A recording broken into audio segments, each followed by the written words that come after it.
Estamos de volta com o nosso Jornal da Cultura Roraima. Acerte esse relógio, 1h18. Setembro Amarelo.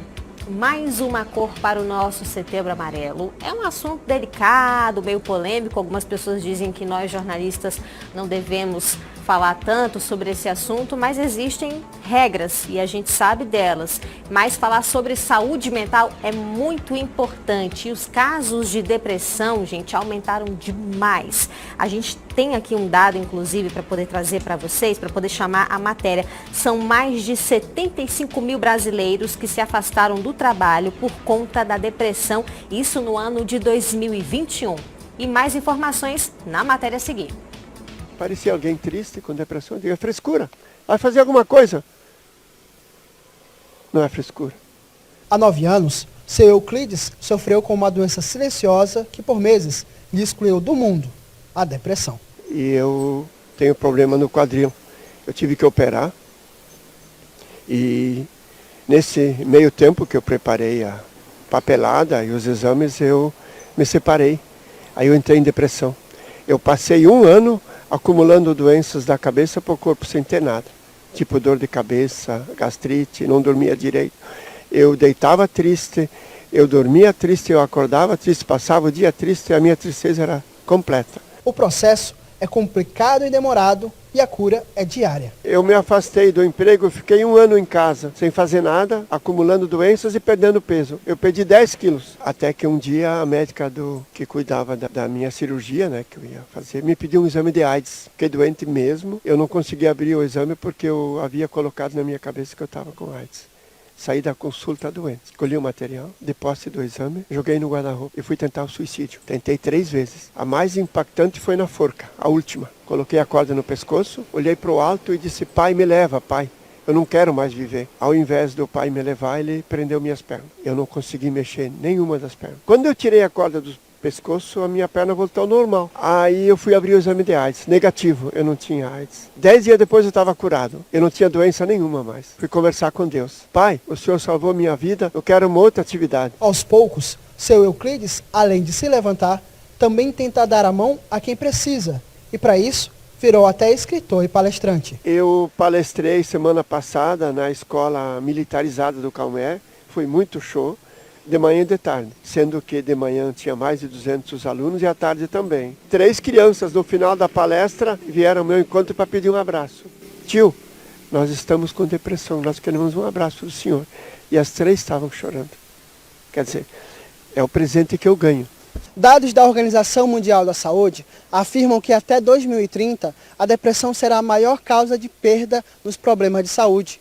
Segundo a CESAL, só no primeiro semestre de 2022, mais de 2.700 consultas foram agendadas. Segundo este psicólogo, a depressão chega no silêncio. Por isso, é necessário atenção. 2 coisas. Uma é uma questão genética. A depressão tem um componente genético. Então, tem pessoas que já são predispostas geneticamente. E a outra coisa são os fatores sociais. É você perder um ente querido, você perder o emprego, você sentir um medo, ter um trauma muito grande, um acidente, violência doméstica.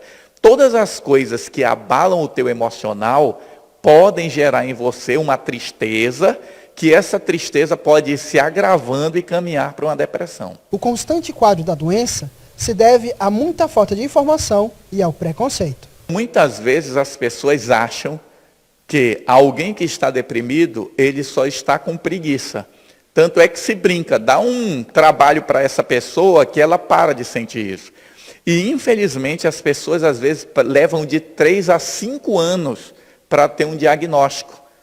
E ela vai em profissionais de saúde. Nós precisamos melhorar o acolhimento e o entendimento do que é a depressão na nossa sociedade. O Centro de Apoio Psicossocial é uma ajuda que acolhe os que precisam de auxílio nessa doença. Ele é destinado aos pacientes de casos graves e persistentes de transtorno mental, como depressão grave, maior, ansiedade generalizada e até mesmo os transtornos de personalidade, como o TAB, o transtorno bipolar, esquizofrenia, borderline, entre outros. Lá dentro do CAPS tem uma série de profissionais, né? São psicólogos, psiquiatras, assistentes sociais. Esses pacientes, eles são atendidos individualmente, né? Nós temos o serviço da psicoterapia individual, a psicoterapia em grupo, nós temos as terapias que é as nossas oficinas terapêuticas, né, que tem um grande objetivo de reinserir esse paciente novamente na sociedade. Buscar ajuda e não se isolar. Ações que fazem a diferença. Se a pessoa começa a perceber que ela está isolada, que ela está se isolando, que ela perdeu o gosto de fazer aquilo que a fazia feliz, que ela perdeu o prazer nas coisas, é hora de buscar ajuda. E hoje eu estou aqui contando a história para o senhor, ajudei muita gente já, com o livro e com a minha fala e por aí, né? Obrigada, Caio, pela matéria, muito boa. E quem vai falar mais a respeito do assunto, da importância de alertar sobre e se falar sobre saúde mental é o psicólogo Wagner Costa, que já está aqui nos nossos estúdios. Boa tarde. Boa tarde. Seja muito bem-vindo. O senhor estava acompanhando a matéria seguida do senhor que estava falando. Qual é a sua opinião a respeito? Tentou se matar já 3 vezes. Na verdade, quando pensamos em suicídio, muitas vezes nós nos preocupamos com essa questão do ato. Mas nós deveríamos estar muito mais focados no antes. Porque geralmente alguém que chega a tentar, essa pessoa está desesperada. E na maioria das vezes, ela não está em condição de raciocinar claramente. É muito importante apoio. As pessoas precisam ser acolhidas e sentirem que tem alguém que pode dar suporte a elas. Quais são os sinais que as pessoas elas podem estar dando de que estão enfrentando uma depressão? O principal sinal é o isolamento. É uma coisa que nós precisamos observar, a mudança de comportamento das pessoas. E hoje se observa muito isso nos jovens e até em crianças, porque é um problema de saúde pública. Cada vez mais pessoas mais jovens tentando tirar a própria vida. Então o principal sinal é o isolamento. Uma criança que começa a baixar as notas, se isolar, brigar com todo mundo, está sempre irritada, isso é um sinal. O adulto que não quer mais fazer aquelas coisas que ele fazia diariamente, que ele perdeu o prazer de viver, ou que ele está sempre... as pessoas convidam ele para sair, ele não quer sair, ele não quer mais fazer nada e começa a se isolar, isso é um sinal. É uma quebra no padrão, né? A pessoa ela tem um estilo de vida e de repente acontece aquela ruptura, ela começa a se fechar demais, porque algumas pessoas confundem depressão com ansiedade, bipolaridade, é tudo coisas que são da mente, mas as pessoas vão confundindo, né? Qual seria assim? Sim, fica à vontade. Há uma mistura muito grande. Porque geralmente quando se fala de transtorno de humor, quando nós falamos de depressão, o deprimido ele perde a vontade de viver. Ele não consegue sentir prazer nas coisas que faz. Só que hoje nós estamos usando essa palavra para tristeza. Meu time perdeu uma partida de futebol, diga, hoje eu estou deprimido. E isso vai descaracterizando a palavra. A depressão é uma doença, é um transtorno mental que precisa de acompanhamento. Origem pode ser química do cérebro, desequilíbrio químico do cérebro, ou pode ser um evento, como nós vimos aí na matéria. A principal causa das tentativas de suicídio é a depressão. E a segunda é complicações amorosas, é dissabores nos relacionamentos. Entendi. Então, olha só, a gente deu uma notícia aqui hoje no portal Planeta Cultura, onde tem notícias nacionais, internacionais, curiosidades, e uma das notícias foi o que a Brena falou sobre a questão do uso de aplicativo, né, nos relacionamentos, que está causando depressão nas pessoas. O senhor tem conhecimento a respeito disso para poder nos falar? Veja, os aplicativos eles estão gerando solidão, porque as pessoas tentam substituir a convivência pessoal com um aplicativo. E os aplicativos eles não permitem que você leia o outro. Porque aqui eu estou te vendo, eu estou vendo você. Então eu consigo ler expressões faciais. E as telas não permitem isso. Hoje nós já temos problemas com pessoas que não sabem mais conviver, porque elas estão convivendo tanto através das telas, que elas perderam a capacidade de perceber o outro. Isso é grave. Hoje nós vivemos no mundo uma epidemia de solidão. Fruto, muitas vezes, desse uso excessivo dos aplicativos. É claro, não estou aqui culpando a internet, não é isso, mas o uso excessivo faz com que as pessoas elas vão perdendo aos poucos essa capacidade de conviver, de sentir o outro. E a criança que fica muito tempo só em jogo, no telefone o tempo todo, isso pode causar problemas também? Com certeza, porque hoje se você pega, da época que a internet surgiu para cá, pegando o nosso estado, de 1996 para cá, você já tem uma geração que está chegando aos 30 anos, que cresceu jogando e vendo tela. Essas pessoas, elas desenvolvem muita habilidade para lidar com a inteligência que está relacionada aos computadores. Mas a inteligência emocional, a capacidade de perceber o outro, de sentir suas emoções e sentir emoção nos outros e lidar com essas emoções, é quase zero. E isso será um problema para o nosso futuro. Isso acaba que nem percebe, um exemplo, uma criança não acaba percebendo que está distante do pai, da mãe, da família, que não tem esse discernimento, né? Olha, hoje tem pesquisas mostrando que o brasileiro médio, ele passa 3 horas e 60 minutos, 3 horas e 6 minutos, se não me falha a memória, preso nas telas.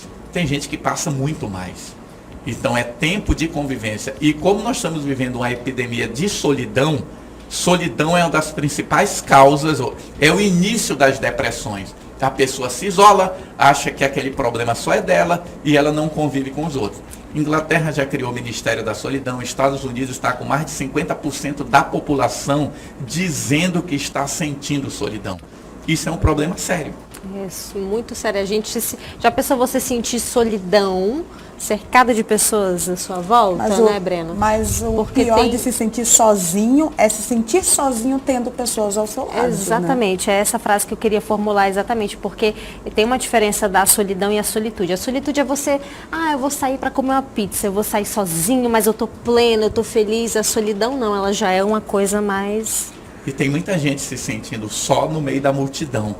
E é isso que nós temos que mudar. Como você falou no início, essa preocupação de falar sobre suicídio, porque isso vai despertar as pessoas. Nós temos que falar sobre saúde mental. Nós temos que dizer para as pessoas que elas precisam encontrar bons amigos. Hoje tem uma pesquisa muito conhecida da Universidade de Harvard que diz que a solidão mata e que o que faz uma vida boa são os bons relacionamentos que nós construímos ao longo da vida. Então essas duas coisas são importantes. Eu evitar a solidão e cultivar bons relacionamentos. E isso se faz de graça, conversando. Mas às vezes nós não encontramos mais tempo para isso. Muito verdade, o nosso tempo já está estourado. Eu ia fazer mais uma pergunta. Eu estava aqui já empolgada. Era mais a questão, depois o senhor volta, se o senhor quiser, está mais do que convidado. Porque a questão também que as crianças, os pais estão criando as crianças para poder elas não se frustrarem mais. Aí as crianças não têm nenhum episódio de frustração, tá lindo, tá perfeito, é assim mesmo. Não, a criança ela tem que se frustrar de vez em quando também. Isso é um problema porque antigamente as crianças só iam para a escola a partir dos 7 anos, então elas aprendiam a brigar e se defender com os primos e com os amigos. Com certeza, eu levei porrada, eu tinha que revidar. E hoje as crianças, elas vivem num ambiente controlado. Então quando ela chega com 18 anos, ela tem o primeiro conflito e ela não sabe o que fazer. Exatamente. Ai, meu Deus do céu, eu quero lhe convidar, eu quero lhe convidar para o senhor retornar com a gente aqui, o Setembro é Longo. E um tema que nós vamos abordar aqui é sobre esta questão. A questão das crianças, o uso excessivo de internet, de telefone, smartphone e também esse tema de solidão que nós abordamos hoje também. O senhor está bem convidado. À disposição. Já estourando nosso tempo aqui, 1h32. Chegue mais aqui, que eu estou me sentindo muito solitária. Chegue mais aqui, 1h32. Nós nos despedimos por aqui. Amanhã é sexta-feira, sextou. Em Sexta Cultural, será que a gente vai dançar? Vamos dançar. Quero agradecer você, o psicólogo que veio falar da importância em cuidar da saúde mental. Já grudei aqui na Angélica, porque aqui na TV a gente não se sente solitário, não. Temos muitas companhias e o melhor de tudo, né, doutor, é quando nós trabalhamos com pessoas que nos fazem sentir bem, né? Isso é muito bom. Então, muito obrigada pela sua presença. Obrigada a vocês, telespectadores, que nos acompanharam até o final do nosso Jornal da Cultura. Amanhã tem Sexta Cultural para vocês. Um grande beijo. Tchau, tchau. Um beijo. Obrigada.